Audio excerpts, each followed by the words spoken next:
And we are live on the YouTubes. Welcome to the show, everybody. Jeff Solomon. Live streaming is on. Hey, what's up, Jeff McKinney? Hey, Jeff. Hey, Mom. Hi, hey, Grandma. Watching. Okay. All right. So we got every. Make sure you put that Diet Pepsi over the rocks. Oh.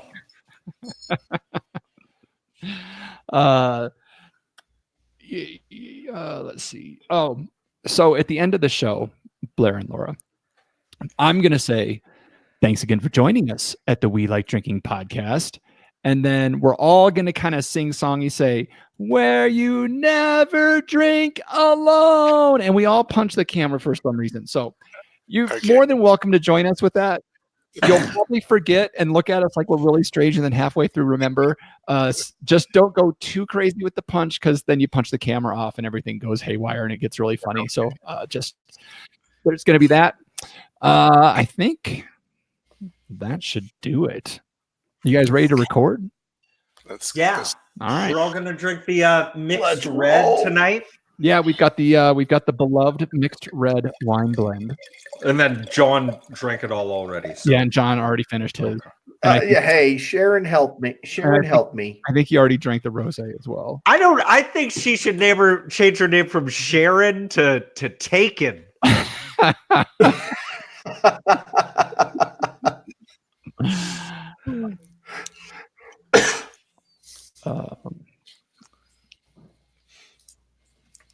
Sharp as a tack over here. Did you get telemarketed for any Pez today? No, but I totally circumvented some Facebook Messenger takeover coup of one of my college buddies that, he didn't know that he was like hijacked, and that was pretty fun. All right, let's do this. Here we go. This is Stacy with Briscoe Bites. You're listening to We Like Drinking podcast, where you never drink alone. At the sound of the tone, the official We Like Drinking time will be 5 o'clock. Commence consumption.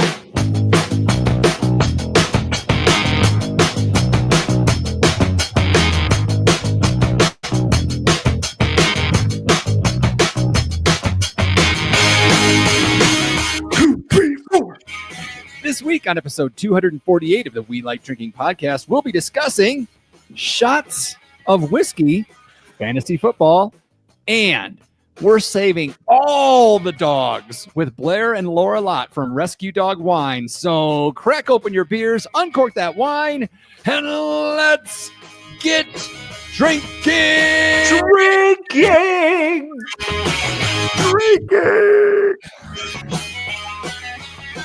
Row,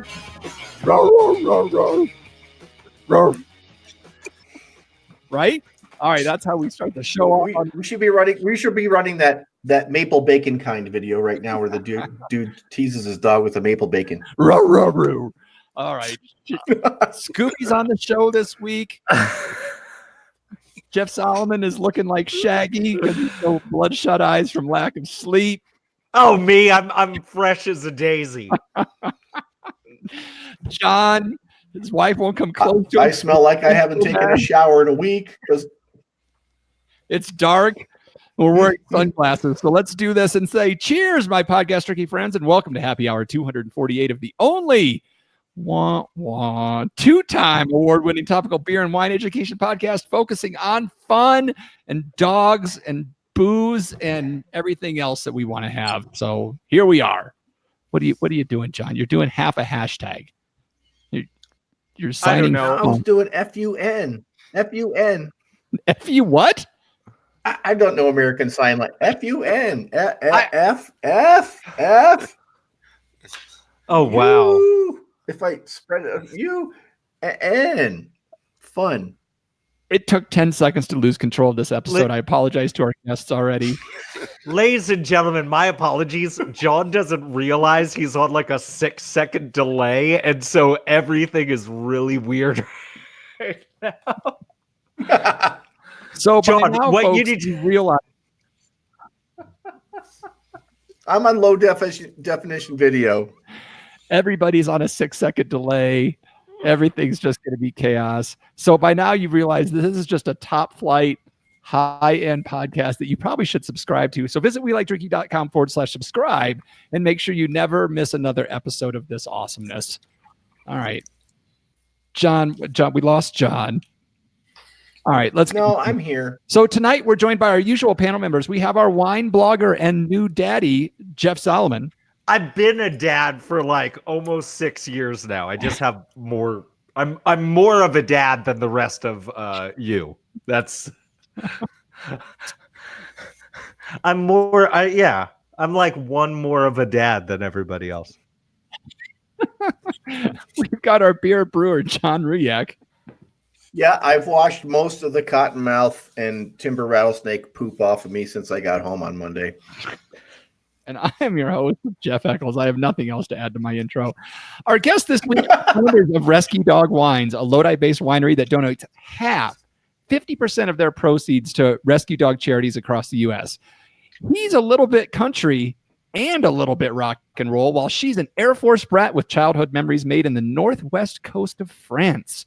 Put them together and you get great wine and happy dogs. Please help us welcome Blair and Laura Lott. Welcome to the show, people.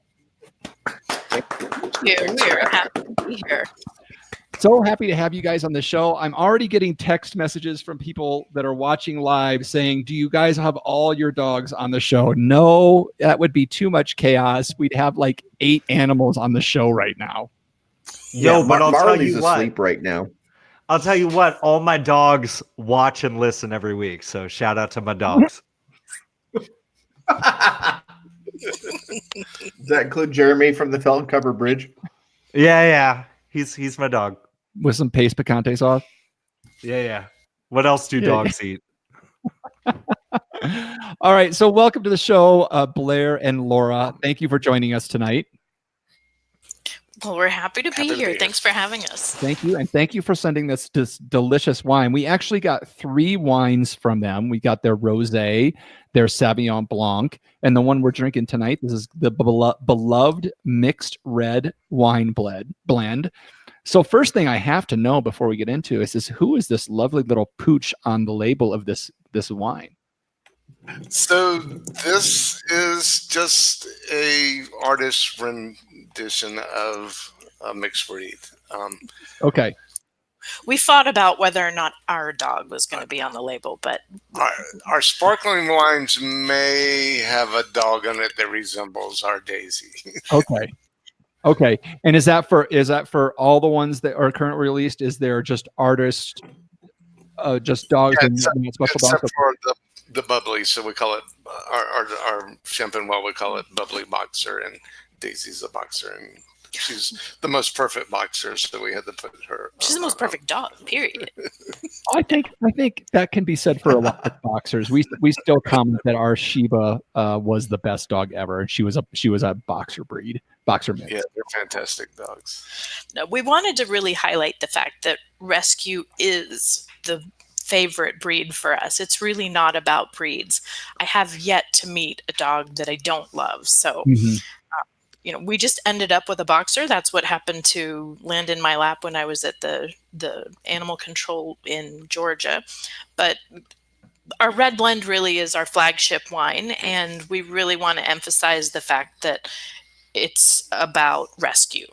Yes. It's not about an individual breed. Yep. And ours are the same. I think John's are all the same. Ours are all our animals are rescues of one way or another. So Very cool. they get the best dogs that way. All right. So let's get into this. We've got all pouring the beloved mixed red. What is the blend on this one?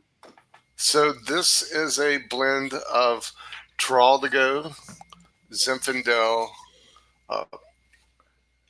Petit Syrah, and Cabernet. Cabernet. Yeah. Oh yeah. Wow. That's a Cabernet. fun blend. Yeah. Troldigo is kind of the secret. What was the first grape? Troldigo. So I was going to say that's a Northern new one. Italian That's a new one on me. yeah. So in Lodi, about 20 years ago or so, someone from UC Davis did a genetics test on the Zinfandel and discovered that it's really an Italian grape. Primitivo. I'm going Primitivo, yeah. And so some of the farmers decided that they would do some investigating and find out what other grapes come from that part of Italy, and Troldigo was one of them. I understand that in Italy it's kind of a medium-bodied wine, but here it comes out just inky, tannic, beautiful. Yeah, it just adds a lot of structure to the wine. And is that the primary grape in this? Half Troldigo, half Zinfandel. It kind of tones down the fruitiness of the Zinfandel. It really, I don't know, I say it kind of wraps around the Zin and they really I think they complement each other really well. So they're the two prime grapes, prime varietals. Yeah, 35%. I figured there was some Zin in there. This is a dark beast right here. So John, what are you thinking on it? Well, I was gonna say, yeah, definitely dark. And as you were saying, hey, can you list off like the varieties in there? I stick my nose in this, and it's just super intense and deep and almost like there's like these candy type of notes on it. Whereas like I would have no idea what to call this in a blind tasting. So I bet you the Troldigo would throw a lot of folks off just in terms of like, wait, what am I smelling here? But this is just on the nose, and I haven't even sipped this yet. Just a beautiful, like a red candied nose, like almost like a candied apple on the nose. This is, wow. I love when people play around with grapes that not everybody's familiar with. I think that's rad. There's some nice little pepperiness to it too. Yeah, I opened this. Oh, what's that, John? That's my I opened this about 3 hours ago. And it's really had this nice slope down into this even fruit, and you can kind of, I don't want to say smell the tannins, but you can smell the firmness of the wine itself. And then, the pepper notes, and I didn't pick that out, Solomon, but those candied apple notes, it kind of hits it on the mark. I kind of like it, and I like the description. I like the way the way the fruit rolls over my tongue, and there's the good tannic structure. And we had this with I was talking right before the show. We had it with a radicchio pizza, which was radicchio tossed in olive oil and Parmesan cheese, and then we put it on a crust and put it in the oven and just bake it for 15 minutes. Sprinkle little red pepper flakes on it when it comes out. But just the acidity was really good with that, and this goes really well with those kind of Italian type of dishes with olive oil, and we put a little garlic in there, and the Parmesan cheese, just a really nice complement to that. So it's pretty neat. Like it, loving it. Well, the bottle's empty. What's left is in my glass. That's And I can definitely see this as a beautiful, like, fruit friendly wine. There's a really nice acidity to this, and there's also some depth to it as well. I'm getting like some graphite both on the nose and on the palate. Like the tannins are almost like there's a little bit of like this pencil shaving type of note, which I think is wonderful. I love that, and I do just love the nice acidic play here, and there's almost like some blood orange on the palate as well. This is wonderful. I'm so glad this is in my glass. I've had a long couple of weeks. I don't know if you guys know, and this just made it all better. Yeah, good. I'm so happy to hear that. And as you're enjoying the wine, you are rescuing dogs. I mean, does it get much better than that? It doesn't. That's pretty freaking cool. Yeah, and the other thing, it's 14.3 ABV. I don't get any sense of it, and this is a bit dangerous because it's hella easy to drink. This is as they say, this is a gulpable wine. I mean, this is a gulpable. This would be a party. This would be a good wine at a party. It's easy drinking. It's gulpable. It's a tasty treat. As John just licks the bottle clean. Well, we're glad you guys are enjoying it. Well, I'm only doing what my dog would do. There you go. That's right. So if you want to find out a little bit more than what we covered tonight, you can visit Rescue Dog Wines at their website, rescuedogwines.com, or on Facebook and Instagram, both at Rescue Dog Wines. Jeff or John, anything else on the wine? This doesn't come in other formats. Like, you can't buy this in a Magnum, can you? Not currently. and I'm saying that more as a public service announcement because it is so gulpable. I would imagine our friend John Ruyak would actually take the whole liter and a half to the house if he wasn't paying attention. This is great. If you do, I had no idea this was 14 plus. None. It doesn't. You get the bigness of the palate, so you kind of know that it's going to be kind of up there, right? But for this to be 14 plus, there's no heat on there at all. It's all of the notes are really integrated. So, and I love Zinfandel, and I didn't grab too much of a hint of that. This other Italian grape you were talking about that kind of blended with that just really nicely threw me a curveball. I mean, truthfully. Yeah. We wanted to do something that was a little different. Yeah.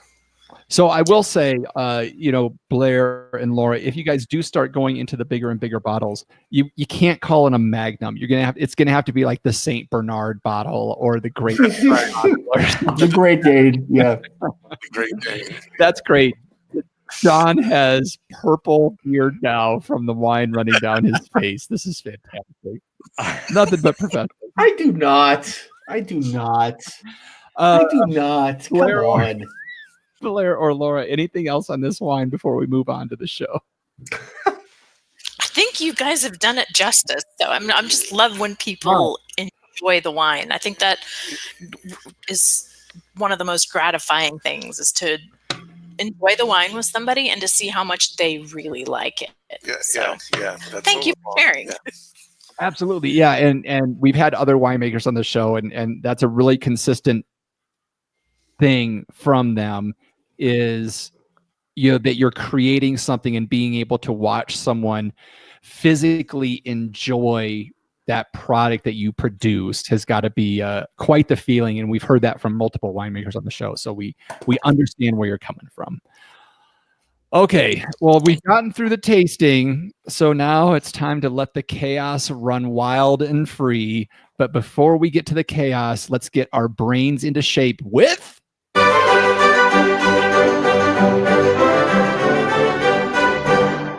Wine, beer, or pop culture reference. This is where I am going to throw a term at our distinguished panel, and they have to tell me whether or not what I have spoken is a wine term, a beer term, or a pop culture reference. The term this week is paperback graveyard.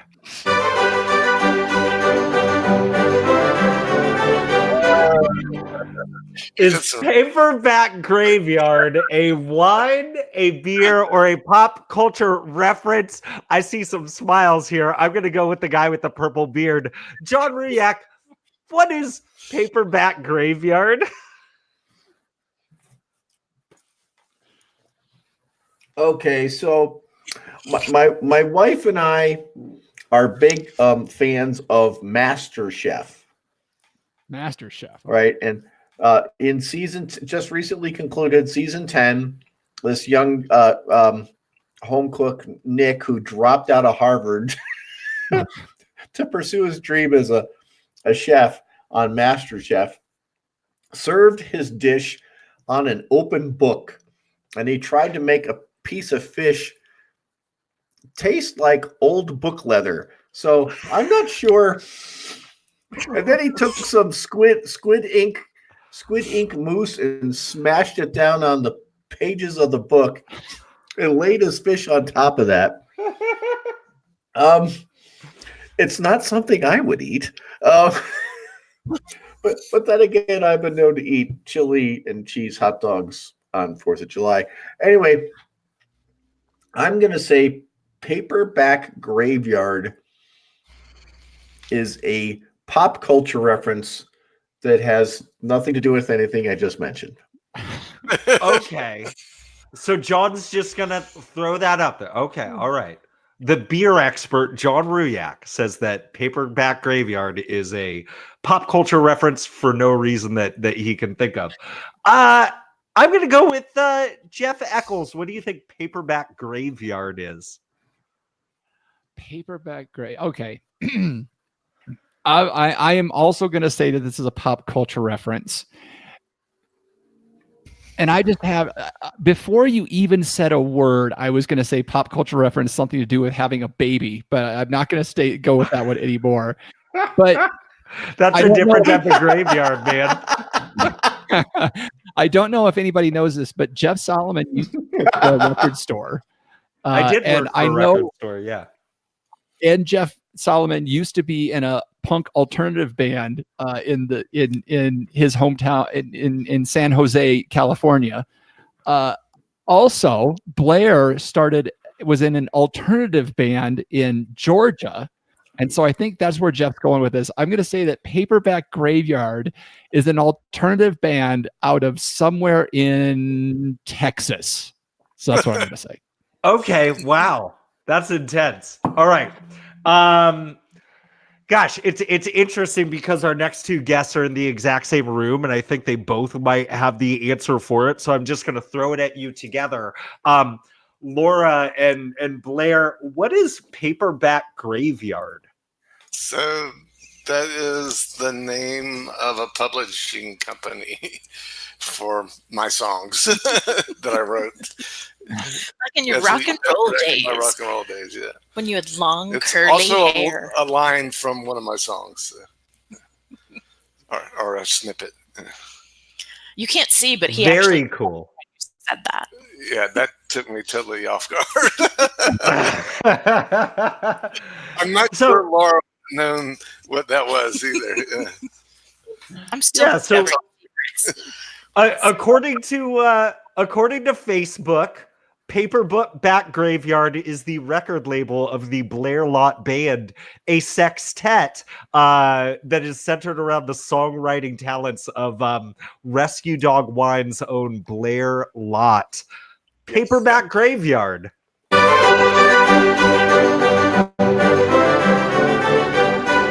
It's a pop culture reference. So everybody wins. Everybody wins, but Blair gets the bonus points. Blair and Laura get the bonus points tonight. Nicely done on the fine, Jeff Solomon. I try. All right. There's not much else to do at 2:40 in the morning when you're rocking a baby and you're all caught up on your MTV Challenge episodes. So Let's get into the interview portion of this show. I'm sure we have tons of questions for Blair and Laura. I think I'll start off just kind of how we ended. We were talking about the beloved mixed red. We had mentioned the Sauvignon Blanc. We had mentioned the Rosé. You had mentioned the bubbly, the sparkling wine. So run us through what are the options that our listeners would have if they went to rescuedogwines.com to order some wine right now. We have 5 wines. So we have the 3 still. The 3 still, the Sauv Blanc, the rosé that's actually a rosé of Pinot Noir, and then the mixed red, and then we have 2 sparkling wines, Method Champenoise. So a guy named Eric Donaldson makes those for us, and he's fantastic. He's super detail oriented and kind of a little mad scientist. He likes Perfect. his own equipment. It's Yeah, a little he scary. makes a lot of his own equipment. And Oh, stuff. nice. So, so is that one brute and one demisec? Yeah. So the sparkling rosé is almost extra brut. It's super dry. Okay. 0.07 is the dosage. The general profile, I think, of our wines. We imagine this. We blend for what we like to drink. Yeah, and we like dry wines. So we tend to like dry, bigger, a little bit higher on the acidic range.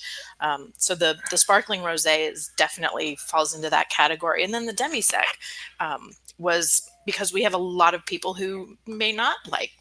They prefer something different to our personal preferences. So we I know get a lot of requests for something sweeter. Yeah. So yeah. My dad loves it. Your mom loves it. Yeah, we made it for our parents, basically. That's awesome. And then I know you guys go to a lot of shows. You take your wines to a lot of shows. Are they primarily rescue dog focused shows, and how are your wines being received when you're taking these out into the wild? Yeah, we do some trade stuff, and locally we'll do Zenfest. Primarily, it's for fundraising that we do. But the reception has been unbelievably positive. It just kind of blew us away. We were telling the story the other night, and the Alameda thing that we're doing tomorrow was our first event. Public event. So we're starting the cycle back over, and that kind of we're like, oh, this is gonna work. We like our wines, right? I mean, obviously, if we figured if nobody else is going to drink it, we're going to. So we made what we like, but when we actually get people who taste it and you get this surprised look on their face. Where is this? What grapes are in this? Because they have a preconceived notion of what Zinfandel is going to taste like, and a Zinfandel-based wine from Lodi in particular. And so it's really cool to see the magic that really good winemakers can do with the grapes we've got. So yeah, it really kind of keeps you going. 4 hours pouring wine. And still, there's a lot of people even not far away that don't know about Lodi, don't know it's an AVA, and aren't familiar with the great wines that are here. So we're really bullish on what's going on here. So we love kind of being ambassadors for the region when we go out. Yeah, so and I guess that leads right to the next question of why did you choose Lodi as where Rescue Dog Wines was going to be set their footprint? Yeah, we actually looked all over the state from Paso. We wanted to be at least, I think our criteria was 3 hours of San Francisco, where Laura's sister and dad lives. And we went from Paso Robles up to Mendocino, and we found the property in Lodi that we just fell in love with. So just the perfect combination of vineyard and the house worked and plenty of space in the barn to convert for rescue dogs. Yeah, and tasty at some point. So we're gonna have like a rescue dog tasting room where people can bring their dogs and stuff like that. Oh my Lord. My wife is probably booking trips right now. It's like, so you're envisioning like just dogs everywhere. Oh my goodness, you're gonna have a full place. Jeff Solomon. Yeah, I was just envisioning, like, with the musical background, you could have said, like, I was on tour with this band called Creedence Clearwater Revival. I don't know if you ever heard of them, but the van broke down, so we made a winery here. I think it's really awesome that you've got this label and this whole idea, surrounding two things that you love, wine and rescue dogs. And I think you kind of alluded to this a little bit already, but I'm wondering, do you find that, it's a weird way to say this because I love your wine and I think it's fantastic and I love the premise behind everything. I also know from a marketing standpoint that people love labels that have dogs on it, right? And I know that that those bottles, like on a shelf, they definitely sell better. Sometimes though, you might have like the more wine nerdy people that might look at that and just kind of scoff and just like walk by. Do you find that you've been able to maybe convert like the wine nerd that thought that this was just some sort of novelty wine? Have you had some interesting interactions with them? We've had both. We've had those reactions, all of them. Yes, people. Oh, look at the cute puppy, and that's great. And then we absolutely have the serious wine people who have been, all props to them. They have been toiling in the field and hand picking grapes and babying their wine, and they make these serious labels, and then they look at this and they're like, oh, not another one, right? But ultimately, yeah, they enjoy the wine. So and on some level, it's about getting beyond the label. And, that's a little bit of a parallel with when you go to get a pet. Yeah. Look beyond the label. But at the shows, and particularly more the industry shows, you see people hanging out. And I'm going to say, at first, it's mainly women that come to the table. And then after a while, we get the guys coming up. I heard you have a pretty good red. And they'll try it and they'll go, oh, that's actually good. so there's but yeah, and then it's like the word gets out and my absolute favorite is when the wife comes up and she tries the sparkling rosé wine. She says, oh, this is great. And the husband's like, oh no, I don't drink pink wines. And then you explain to them that it's actually dry, and if you're a red wine drinker, you're probably going to like this. And to see the look of surprise and to hear the sound of surprise. This was good. This was a serious wine guy too. He was actually an importer. He imported Italian wines, and he was bowled over. Shattering stereotypes all across. Yeah, that was nice to kind of change his mind. It's fun to go through that journey. See the exploration that people will open up to. There are people who won't, right? But these are serious wines. They are. They're definitely they're not bulk wine that we poured into a bottle. These are seriously made, and we have two very talented winemakers that we work with. Yeah, all the credit has to go to them. Yeah, really. yeah. What's your production level like? How many bottles are you looking at? So this year we made around 2,000 cases. Okay, that's total or total. Mm-hmm. Total. Awesome. All 5 wines. Yeah. Okay, John. See, now that's how you know that we're. So for our listeners who don't have the benefit. That's how you know that we're enjoying the wine when multiple times through the show you hear glug, glug, glug of glasses being refilled. So, John, I'm sorry to interrupt you. Glug, glug, glug. Exactly. No problem. So for the benefit of our listeners who don't have your bio, which came first, the grape or the dog? The dog. The dog. Oh, yeah. I had the dog before I met Blair. Yeah, yes. She's had years, I guess. Yeah. Yes. So we were sort of a package deal. She actually went on our first date with us. Yep. I had just adopted her, and she was a little. Yeah. And she approved, and everything was good. There you go. There you go. So, anything else, John? But this grew. So take us again. I mean, our listeners don't have your bio. Walk us through the genesis of doing this for the benefit of rescue dogs. I mean, I've got 2. Jeff's got 2. I've had others in the past, and so has Jeff. It just understanding the satisfaction of doing that. But tell us. Sure. How this grew for you guys in your hearts and in your minds to do this. So when I first told Laura that I wanted us to buy a vineyard, she said, no way. She said, I am a city girl. I've been wanting to live in so we were in Atlanta before, which is a city, but she really wanted to be in the Bay Area near her sister. And yeah, she was like, We're not farmers. Yeah. Yeah. And then at some point she said, I will do this if we can foster dogs. And I think what I said was, wait, if we move to the country, that means space. Yeah. Right. Okay. So space, there's plenty of room to grow grapes as long as there's plenty of room for me to foster dogs. Yeah.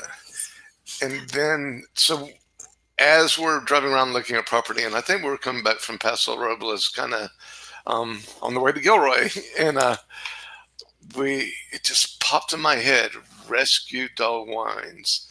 Why don't we do a wine called Rescue Dog Wines? And Laura said, you said we were just going to grow grapes. So kind of put a pin in that until we actually found the property. And then I guess a year after, well, maybe not even a year, maybe 4 months after we lived here, I brought the idea up, and I convinced her that even though we were going to replant the vineyard, and that was kind of my thought, that we're surrounded by vineyards and great grapes, and that we could get a wine brand going to support the grapes when they came in, and why not call it Rescue Dog Wines? And so we're going to donate. It was this amalgamous, whatever. What percent are we going to? We're going to percentage of profits. And when it finally came right down to it, I said, well, people are going to ask what percent, and we said, well, they'll make. And initially we just were saying, because I was kind of testing it out on Facebook and stuff, and I said a percentage of profits, but did not say what. And then we finally, I was like, if we're really going to do this, we need to be serious. We need to commit. And then we thought about companies like Tom's Shoes and other companies where they kind of sell one, give one, right? And then we said, let's just do, before we make dime one, let's commit 50% of the profits and make the dogs a full partner in business. And that's just the most amazing part, really. Like, I've mentioned your company to multiple people and told them the 50% mark, and all of their faces just drop, and they're like, what? 50%? That's such a commitment from you guys. And that's just so honorable. And it blew me away when I heard it. And it has to everybody else that I've told about it. I mean, that's just huge props to you for committing this much of your life to, I mean, this is a huge venture that you're undertaking, and everybody that gets into how do you make $1 million in the wine industry? You start with $2 million, right? And then you're taking that extra leap to take a full half of your profits to go to helping our four-legged buddies. That's just, I mean, I'm shedding a tear. That's just amazing that you're doing that. So thank you so much. What are some of are there specific organizations that you're targeting to donate to, or is it something that changes year over year? I'll let Laura address that, because her role as chief giving officer. She finds to give money, or a lot of our donations now are in wine for fundraisers. So we're actually donating towards future profits now. Right. So. Yeah. So if somebody reaches out to us and asks, we get their information. They have to be a 501c3. They have to be qualified. I do some research. I look to understand, are you truly a rescue? It's trying to stay away from the rescues which are in name only. So we're looking where we can do the most benefit. The biggest outreach has really been from California. We've done the Sacramento SPCA. Here in Lodi, we work locally with people assisting the Lodi Shelter, PALS. Down in Alameda, we have the FAS, Friends of the Alameda Animal Shelter. And down in Palm Springs, we've done something with their Humane Society as well. We've done something out in Georgia. So we're sort of stretching out across the country, really. One of my favorite rescues or organizations also is Red Rover. They focus primarily on education, and so they develop programs. And it's a national one. They develop programs on empathy for children, and it's centered around animals and spay and neuter programs, because the number of animals that end up in shelters, really, there's just no explanation that's really acceptable for how we've gotten where we are. So it's education, right? Let's and understand. They do emergency shelters for So, disasters like the Paradise Fire. They set up temporary shelters. They assist people who are in situations of domestic violence, who may not want to leave home because they don't have a place to take their pet. They'll help and provide shelter for those. So, it's a combination of us reaching out to different organizations that we've worked with, and others reaching out to us, and just seeing how we can support their efforts in what they do. Because I am not the dog whisperer. I could not have 20 dogs at this property. The dogs or the people wouldn't be happy. So we would like to support the people who are experts at what they do, and it's hard work. It is really takes a lot out of you.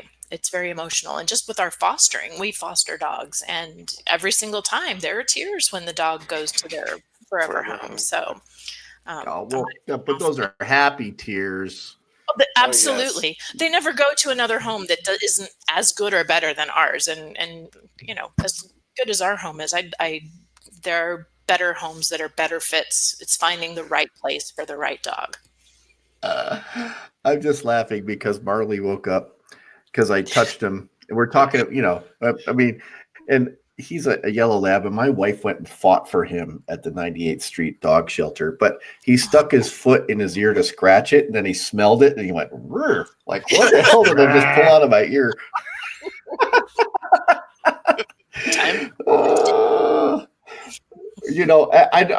I know Jeff Eccles is the same, because my wife and I will sit on the couch, and we'll be watching TV, and she just scrolls through Facebook, and there's some dog that needs to be rescued at a shelter just down the road. And I think we adopted like 3 dogs last night that I'm sure someone else actually got a really nice dog from a shelter.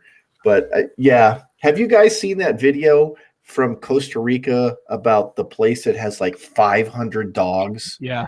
And then people show up to adopt them, and these 500 dogs just come out of the jungle and just like congregate around people to say, "Take me home." It is heartwarming and heartbreaking at the same time. Yes. Yeah, that's there are the challenge. So many animals in need. It's overwhelming when you think about it. Yeah. Dogs are meant to be with people. They're bred to be with humans. And unfortunately, a lot of humans aren't deserving of dogs. Nope, that's the truth. Jeff, any other questions? Have you filled out the paperwork for rescue cat wines? We get that a lot, and we have 2 foster cats and 1 that we adopted recently. So that could be in the works. All right. My sister, Laura, who lives in Noonan, Georgia, who rescues cats. Get on that real quick. I'm giving you a head start. Go. Yeah, my sister has 2. I did have a wine question. Okay. You mentioned that I heard you say something about you replanted. You tore everything out. Yeah, we knew that was a big possibility when we got the price we did for the place. But it had been planted. It had several different varietals, different ages, different levels of maintenance. And when we finally found a vineyard manager that we were excited to work with, and talk to them, what's going to produce the best quality grape, so that we start off in a great place to make really good wine, and ultimately decided the best way to move forward was to just go ahead and replant. Yeah. So. And there was a bad nematode problem too. So the land really needed to go fallow. So it's been resting. It's been, we pulled out the vines. We've done a lot of turning over. This is giving us a chance to eliminate some of the undesirable grasses and things in a more natural way, and to really make sure that we've created a vineyard that follows the Lodi rules, which is now California sustainably grown. So, yeah. Nice. And how long did that take you guys? Forever? So we got one harvest out of it 2 years ago of the old vineyard, and then Went soon ahead afterwards we started ripping it out, and so that's been fallow for almost 2 years. We have the trellises up. We're ready to go. We're letting the land rest a little more, and we actually have the vines in the nursery now, and they'll be put in the ground in the spring. So. Nice. So let me ask this: are there any like surprises or like dream grapes that you were stoked to like get into the master plan that you're looking forward to? Yeah, Blair would have planted. You would have planted Alterol to go or Cab. GSM wines. So we're doing a GSM. Bandel wines are some of my favorite, but we're doing an interesting GSM. Okay, not the traditional S. We're doing Grenache, we're doing Mourvedre, but the S is Sangiovese. Yeah. Ooh. Well, that would make sense since you both like more acid-driven wines. So that's exciting. The GSM Part 2, if you. All right. Any final questions, Jeff? I know you're dying to ask some music questions, but I'll give you guys one last question each. Oh God, I honestly don't have any. I will say, like earlier today, as I was like looking at the bio, I'm like, so Blair was in an alternative band, and I read that like Athens, Georgia showed up in there somewhere. I'm like, was he in REM? That was that was the first thing that happened.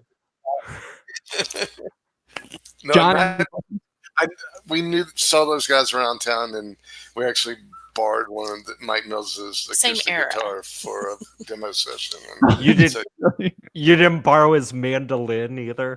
No. Okay. But it was a cool time in the 80s in Athens for sure. Yeah. Nice.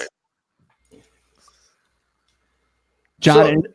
I just want to say, we tried. My wife and I drank the rosé a couple of days ago, or she actually opened it up while I was out on a trip, and then came home, and so it's a rosé of Pinot Noir. The strawberry on that was just like wow. It's just like my wife says, "You got to try this," and I pop it open. I'm like, "What strawberries?" I mean, I took the cork out. She put it back in the refrigerator. I'm like, boom! I'm like, whoa! I did notice that the ABV on that's around 11. So that was kind of new on me, I guess, a little bit. That the ABV was that kind of low. So how did that come about? We wanted something that you could sit around the pool and drink and not worry about getting dehydrated and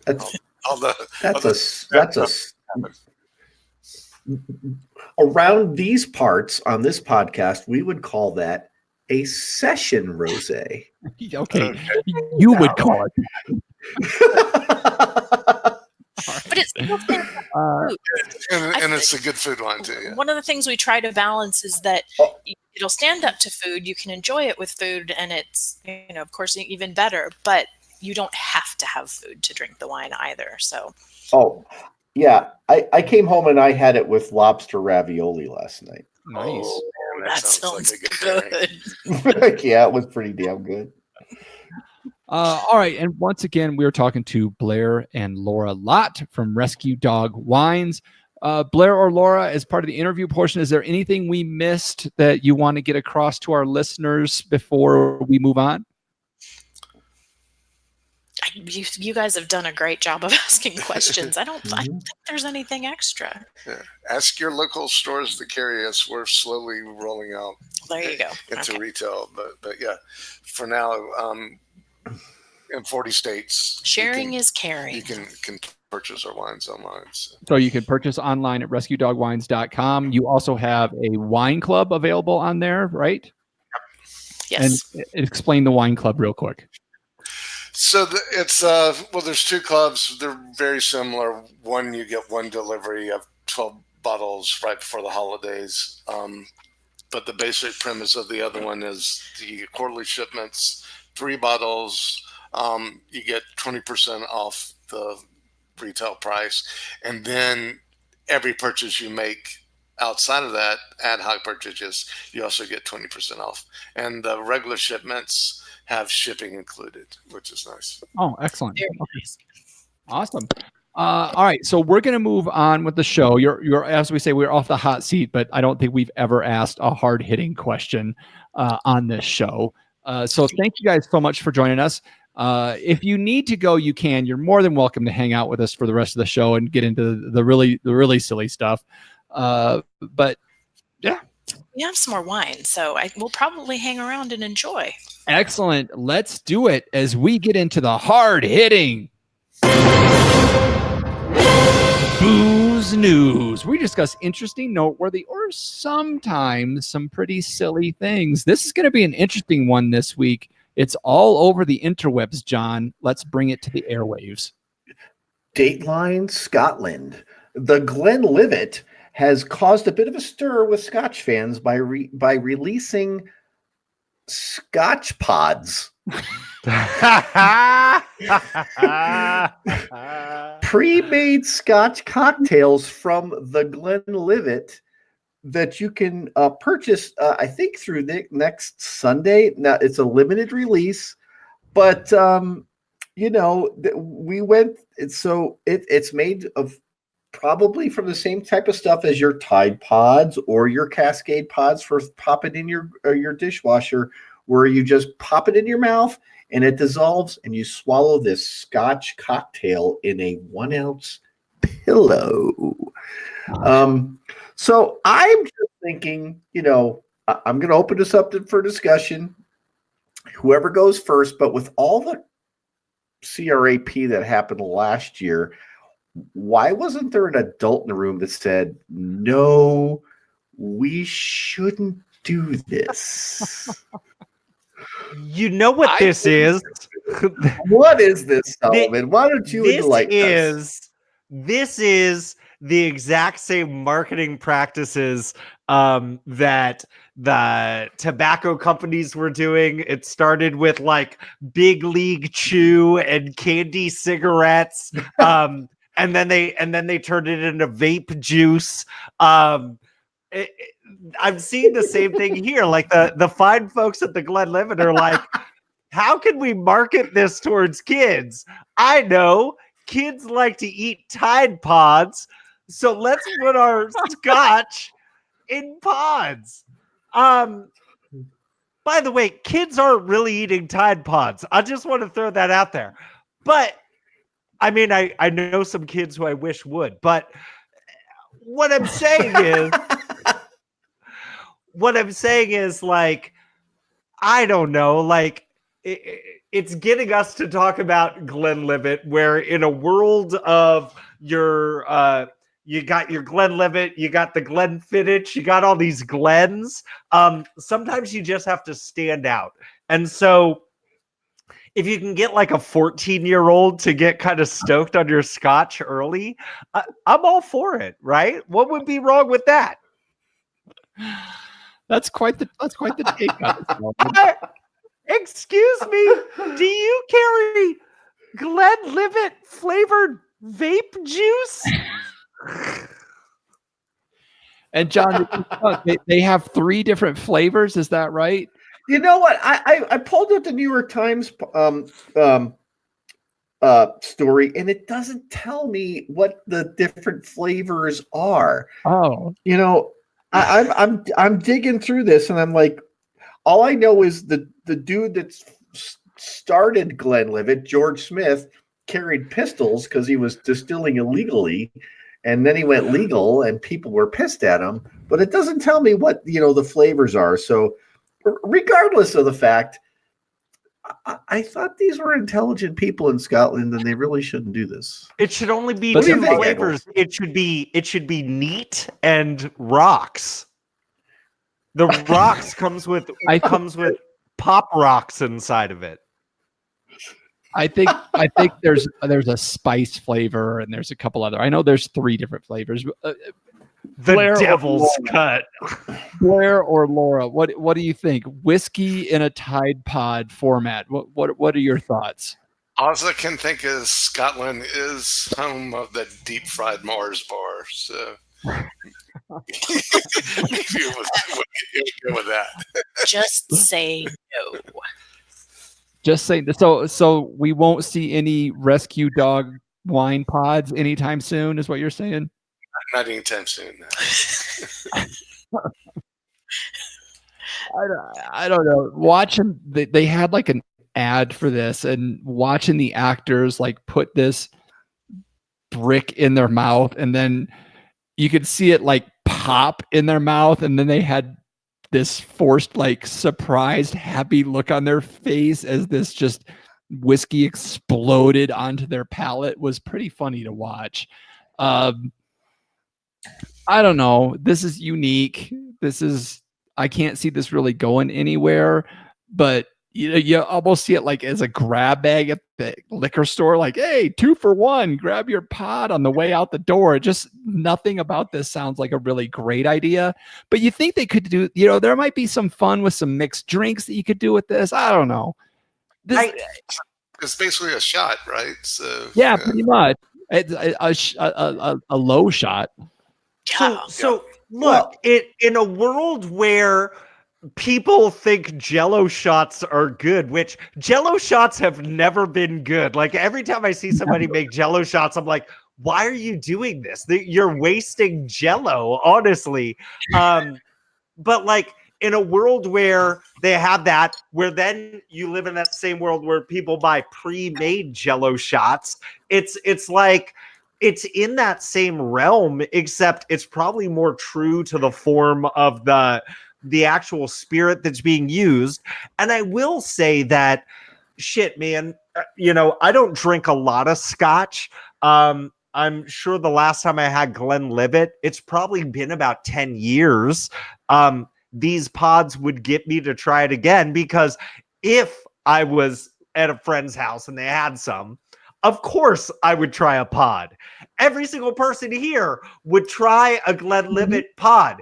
And don't tell me that you would not, because you would. And so I think it's worth it. I think it's worth the 1/8 of a cent of gelatin that it costs to make it. It's really about whether or not you were okay with the practices that produce the gelatin. That's really the big issue there. I guess I'm a little disappointed in that. It's the Glenlivet. It's a pretty famous single malt. Why are you making cocktails with it? Shouldn't you just either be drinking it neat or with a couple of crushed ice cubes? You shouldn't be making cocktails with a single malt scotch. They're rebranding. That's my take. It's not a single malt anymore. It's a single pod. I mean, that is a good point, John. I'll give you that. But I'm just saying there might be some fun you could do with it. You could, I don't know. We do the popcorn kernel toss where you and I just sit across and toss pods into each other's mouths and see how screwed up we can get. I mean, this is a new. It's Pod Pong. You have got a new game, Pod Pong. Oh God. I mean, I don't know. I think it's a unique idea. I have no problem with it. I would if there was one here, I would totally be in. And like the other thing is, like, this is an easy sell. You know what I mean? Like, the last 2 episodes that I was on, I took a break because I had a baby, everybody. But the last 2 episodes that I were on, wait a minute, let's back up. Who had the baby? I did. I'm doing all the work. So we've had 2 wineries recently mention the exact same thing, that there might be a certain wine on their portfolio that really isn't necessarily their favorite, but they're doing it because they know they have customers that would want it, right? And I think that any good business, it's the same thing. I was reading this article about how skateboard decks, the wood of a skateboard, the price of it hasn't changed in the last 30 years. It's always $50 wherever you go. And the reason why you can sell that for $50 is because of all the other stuff you're selling, the clothes and the stickers and everything else that makes up for it. And so if Glenlivet, who's living in a world of more and more competition, especially internationally, because now we're seeing, God, single malt American whiskeys on the rise. If they can find a way to boost their income doing something else that then can then bleed into the main product, maybe now that they can sell I don't know what the size 750 of the Glenlivet for cheaper because of these stupid pods over here, right? Maybe they can get better coopers and improve their product even more because of this wacky gimmick over here. I think that there is a bigger picture here, and I'm not gonna shit all over them just because they had the chutzpah to tell kids that they need to eat pods. Like I'm all for it. But I mean, but you do. I mean, it is a good point, Jeff. That I mean, this is definitely going to be marketed to the millennial young or younger crowd. I mean, this isn't going to be targeted to the 60-year-old dude that has bottles of whiskey everywhere. I mean, this is totally a younger play. This is totally trying to get into a new market. I mean, I totally get it. And I think it's a great idea. You know what it is? It's the Jetsons, and it's Barbarella. It's my meal is now a pill. Like it's the exact same thing. That's why the Apple Watch exists, right? It's the exact same thing. It's what we thought the future would be, and now the future's here, and we're pissing all over it. We need to accept it. This was determined in the 1950s, ladies and gentlemen. You go ahead and you take that pill of single malt scotch. Okay, Solomon. Where's my hoverboard? I was promised hoverboards. They exist now. They just don't look the way you thought they would. All right. Yeah, right. Remember how everybody had a friend in the late 1980s that swore that they have a cousin who owns a hoverboard? Remember that? No. No, Danny, your cousin doesn't have a hoverboard. Okay. All right. Anything else on the Tide Pods filled with whiskey? Scotch. Sorry. No? No. Okay. All right. Let's move on. Oh, here comes our next segment. Well, I was surprised we got a bonus segment of it last week for you to rip on, Stub, but let's see what happens this week with bump, bump, bump, bump, bump. By the way, everybody should listen to the most recent episode of the One Bourbon, One Shard, or One Beer podcast, and listen to our co-host Jeff Eccles defend his undefeated streak against one Jason Stubbleberg. I thought that was a really fun episode. You should listen to that. Now, back to the. Hey, be careful. He's my opponent this week. Yeah, so an easy W for you. So anyways, going back to last week in the We Like Drinking Fantasy Football League, shit. I was kicking ass all day on Sunday, and then I think Monday night, freaking Team 17, which I think is Ryan Hannigan of Focus on the Beer. He all of a sudden had an amazing performance. I got beat 190 to 161. That's insane. But really, if you watched the NFL at all last week, everybody went off. There was a wide receiver that had like the 9th greatest performance of all time on Sunday, and I think he went against me. Yeah, I went against Will Fuller. I'm bummed. But here's what I'm even more bummed about.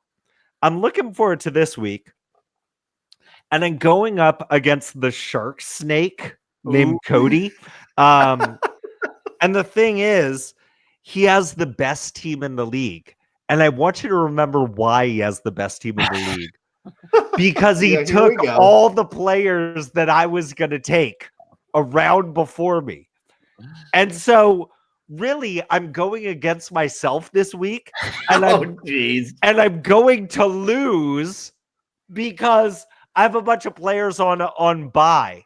Like, we're in a 2-quarterback league, and 3 of my 4 quarterbacks are on a bye during the exact same week. I'm screwed. I'm gonna lose. Thanks a lot, Cody. You shark snake. All right. Since we have a moment of football talk, Yeah. Blair, let's be real for a minute here. Georgia Bulldog, college football playoff bound or not? Yes. Oh, Absolutely. He's confident they're going this year. All right, we'll have to see how it pulls out. I don't get it. Nobody actually watches college football. It's so weird when I hear you guys like bring that stuff up. It's so much better than pro football. Like, it's so. If it wasn't for fantasy football, no one would watch the NFL. What are you talking about? I mean, I guess it makes sense because it's like, who's your team? The Broncos? I get it. I see how you would follow college football. But when you live in the kingdom of champions, you don't go down to like the minor leagues. Oh, yeah. I'm going to a single A ball game. Do you think that the Lodi Acorns are going to take the Pacific Coast League this year? No one gives a shit. Sorry. Last call. Last call. Have to clean house and lock the doors. That's right, folks. It's time for us to ask a little help from you. Follow us on social media on Twitter and Instagram and our private Facebook group known as The Tavern. You can find us on Twitter at We Like Drinking 1. That's the number 1. On Instagram and Facebook at We Like Drinking, and at The Tavern at WeLikeDrinking.com/tavern. As a reminder, Blair or Laura, where can the good people find you on the social medias? At Rescue Dog Wines. So Twitter, Pinterest, Facebook, and Instagram. All of them. All right. You guys are busy on the social. And RescueDogWines.com on the. Yeah. All right. Let's see. Solomon. No. Yes, Solomon. If the people want to leave a review of We Like Drinking podcast, where should they go to do that? Here's the deal. You're listening to this and it's 3:54 in the morning and you're rocking your baby that is screaming in your face and you're like, I just don't know what to do because I've finished watching The Worst Cooks in America. Well, just scroll down on your phone. You're listening to us on Apple Podcasts. Go ahead and give your favorite show a 5-star rating and an honest review about how we made your sleepless night with your 8-day-old son tolerable. There you have it. And I will say, we did get to 50 ratings this week. So we are at 50. We're averaging 5 stars across the board. Now it's on to 100. John Ruyak. If the listeners have done all that and they've got some money and they want to give it to somebody besides Rescue Dog Wines, who else should they give it to? Well, if you'd like to contribute to our podcast and help us keep the lights on and keep the resolution on our video good during our video podcasts to YouTube, why don't you just visit WeLikeDrinking.com/pledge and find out more information about how you can become a patron of the show, get recipes, get all kinds of cool ways to get swag and all that other cool stuff. You can also find the show notes for this episode with all the links to the stories or mentions we had at WeLikeDrinking.com/episode. All right. That was a lot of fun. That was a great episode. I love Rescue Dog Wines and what you guys are doing there. But it's the time of the show where I get to say, Okay, panel, let's take one last trip around this table and get some final thoughts before we shut off the lights. John Ruyak. Okay, so this is long but short. Anyway, so last week I traveled between Wednesday and Monday 3,000 miles to go all the way to Illinois to watch snakes crawl across the road from a swamp into limestone cliffs. But the coolest thing was that I hung out with people that I like, respect, and have fun with. Drink good beer, drink good wine, drink good bourbon, smoke Cuban cigars, eat hot dogs, eat hamburgers. Folks, go out there and do the stuff that fills your soul. Could be rescuing dogs, could be watching snakes crawl across the road, could be picking grapes, could be all kinds of stuff. Go out there and do it, guys. Just go do it. And take us with you and listen on the way. There you go. Jeff Solomon. John's always like saying all this stuff that's like difficult to follow. That was beautiful. That was sweet. I guess I will say this. Stop the music. Ukraine, if you're listening, I need you to do us a favor. We're trying to get to 100 reviews on iTunes. So just if you can help us out, we'd appreciate it. Bring the music back. Blair Lott, any final thoughts? Thank you guys for having us. We've had a fantastic time. This has been a great experience. I think you might be muted, but Laura Lott, any final thoughts? You missed his pearls of wisdom. You know, We thanks. heard it through your we heard it through your mic, so we're good. No, you know, take care of yourself and each other. It's the most important thing. And take care of your dogs. All right. And take care of your dogs. And I'll say, you know, kudos to you guys. This is a wonderful venture that you have started. This is not going to be an easy venture for you, but it is definitely worthwhile, especially to the animal lovers out there, like most of us on the show, most of our listeners, because there's something about people that like wine and there's something about people that love beer, that we all love the animals as well. So what you're doing is going to strike a chord with those people. It struck a chord with me. I know it struck a chord with John. And so I appreciate what you're doing. And it's just wonderful. And thank you guys so much for giving back to the animals that give so much to us. So Hey, much love to you. Hold up. What? It also struck a chord with the egos. Most of the people on the show, and it struck a chord with John. And it struck a chord with me. Like, what are you trying to say? I love dogs. What the hell? You know, we've done all the things. We've done all the things, but I love the logo on the top of the cork. Yeah. That love is the just logo, yeah. that's just the bomb. But as Jeff said, beer is a living food. Wine is a living food. Dogs give us so much life. People that enjoy those things love life. And take care of our four-legged friends, folks. Thank you. And with that, I'll say thanks again for joining us at the We Like Drinking podcast. Where you'll never drink alone.